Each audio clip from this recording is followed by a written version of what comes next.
दोस्तों नमस्कार। जगदीश मंदिर और अभी देखो जगदीश भगवान की यह दूसरी मूर्ति जो कि हम सब लोग जानते हैं, राजेंद्र जी बताएंगे, ये लोग बताएंगे, प्रदीप जी कुमावत बताएंगे कि ये जो रथ यात्रा निकलती है, यह जो मूर्ति के जो आप टीवी में दर्शन कर रहे हैं वह यही वो मूर्ति है जो भगवान जगन्नाथ की रथ यात्रा में रथ पे सवार होकर पूरे उदयपुर शहर में घूमती है। बट मैं अभी इस समय ये बात दो चीज़ों की बातें कर रहा हूँ। एक तो ये कि हमारे यहाँ ये रथ समिति के अध्यक्ष राजेंद्र जी श्रीमाली है, फिर धर्मोत्सव समिति के दिनेश जी मकवाना है और प्रदीप जी कुमावत को सब लोग जानते हैं, शिक्षाविद है, सब कुछ है, क्यों कई सारी उपाधियाँ हैं।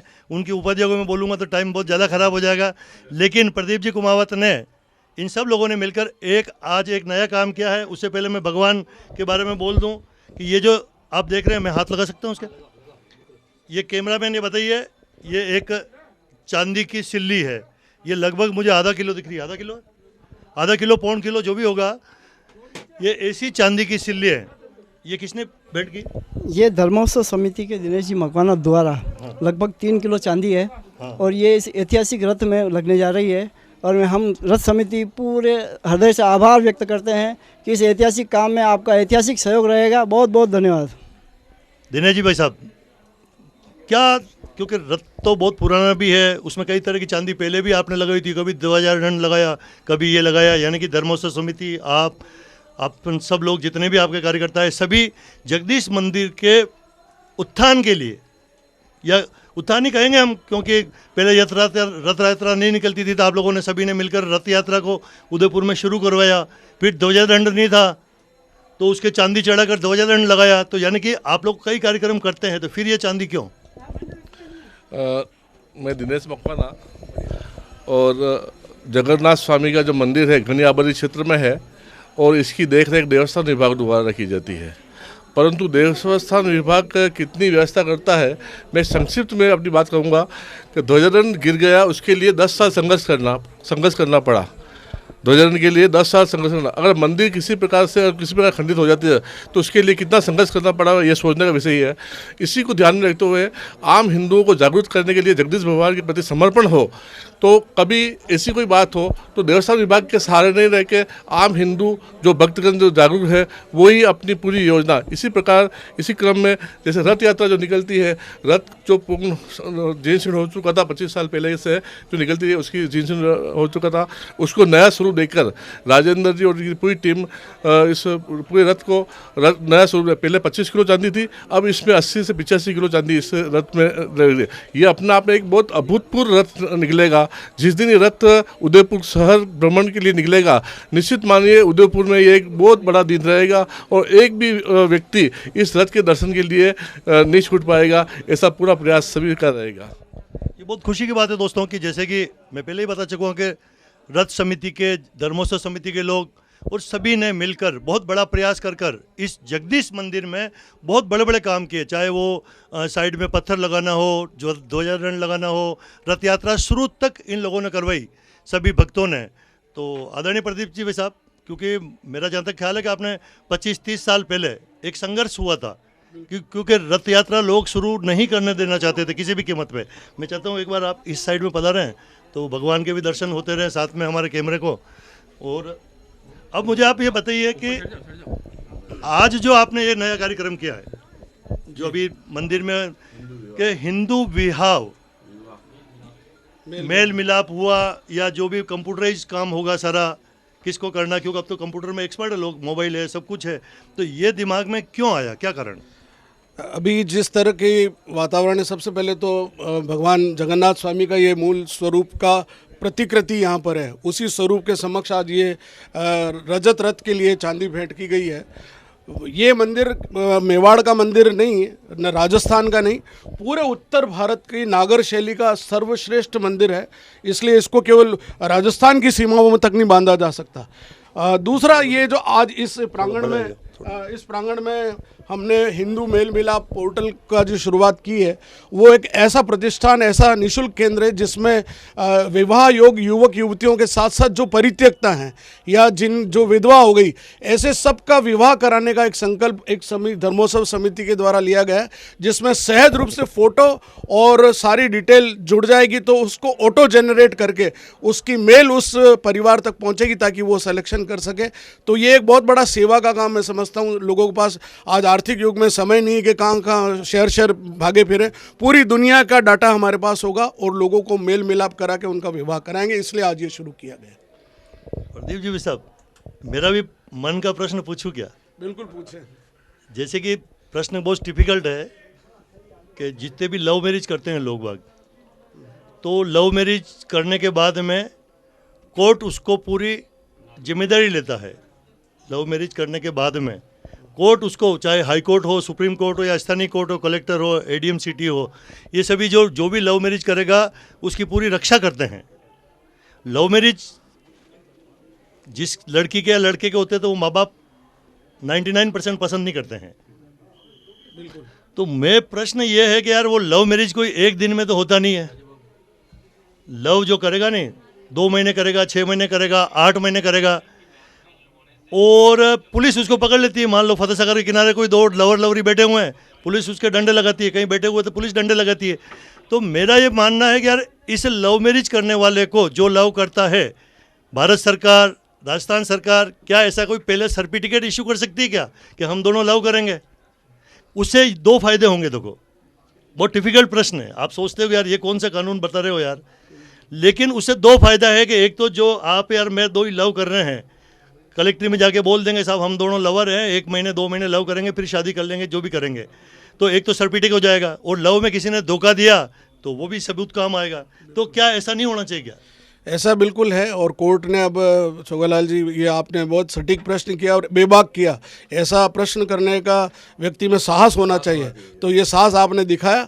और मैं ये कहता हूँ कि हमारे परम पूजनीय गुरुजी सरसंघ चालक जो थे, उन्होंने एक बात कही कि अगर हिंदू समाज को जिंदा रखना है तो अंतर्जातीय विवाह को बढ़ावा देना चाहिए, और अंतर्जातीय विवाह तभी होगा जब प्रेम संबंधों में, और वो सहज है। एक मैं समझता हूँ प्रेम संबंध से अगर कोई विवाह करेंगे, मैं तो आज सार्वजनिक रूप से कह रहा हूँ, मेरे दोनों बेटों की शादी प्रेम विवाह के रूप में ही हुई, और अब तीसरे जो बच्चा है उसकी भी प्रेम विवाह में ही शादी करने जा रहे हैं, जातिगत नहीं है।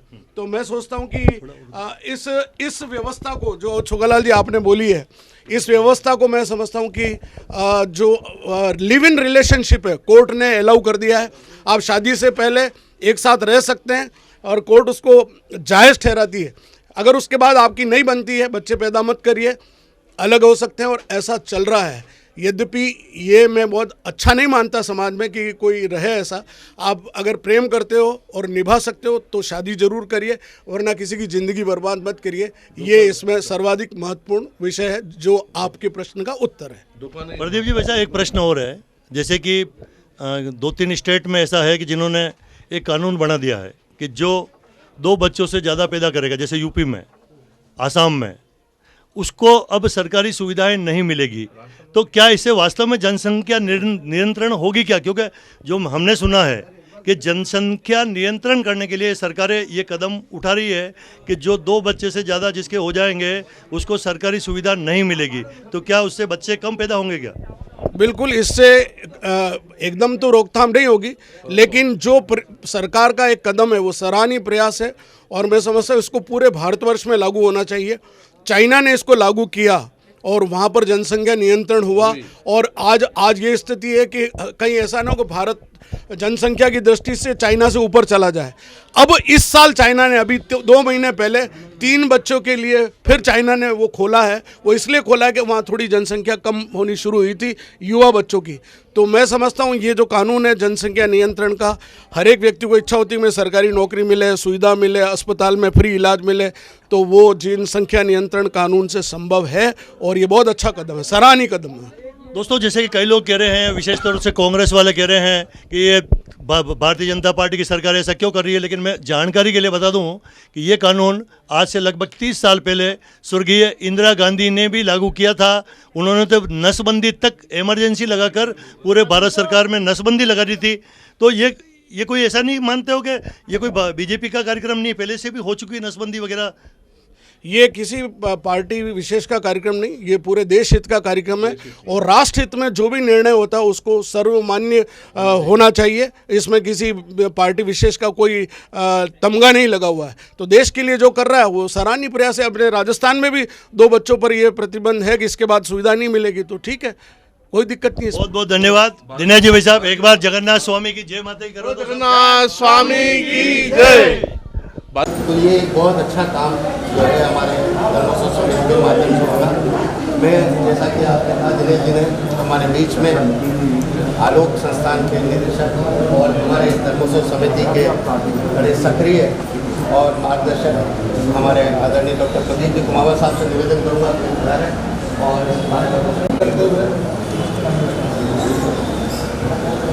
अयम निज बरो व्यक्ति गणना लघुचिताम उदार चरिता नाम वसुदेव कुटुंबकम। इसी वसुदेव कुटुंबकम की भावना को ध्यान में रखे और हमारी संस्कृति के षोडश संस्कारों में से एक काम शुरू करना चाहिए।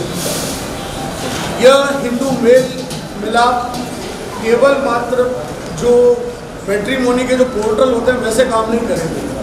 ये मूलतः उन समस्याओं को जो वास्तव में परिवार के अंदर है उन पर भी ध्यान केंद्रित करेगा।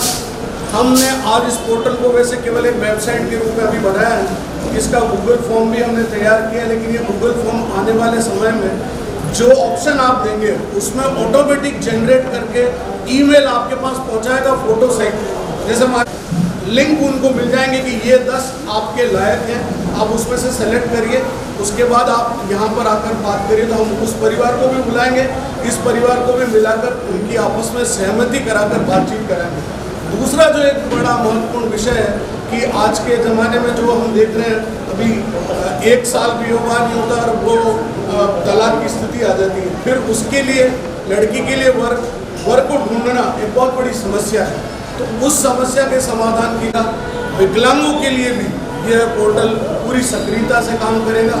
और जो समाज में हम एक जो बात करें, हिंदू शब्द इसलिए किसी जाति विशेष का नहीं रखा, हिंदू रखा, यानी कि समाज में आप बता रहे इसके लिए बहुत बहुत धन्यवाद। आभार। इसी तरह आगे भी आपका सहयोग मनोबल मिलता रहे। आप सभी के लिए नाश्ता और चाय की व्यवस्था है। आप सभी नाश्ता और चाय कितना पड़ेगा लोगों ने?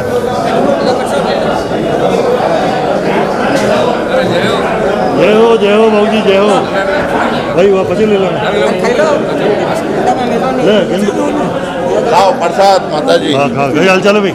जय हो। वेरी गुड, जय हो प्रभु।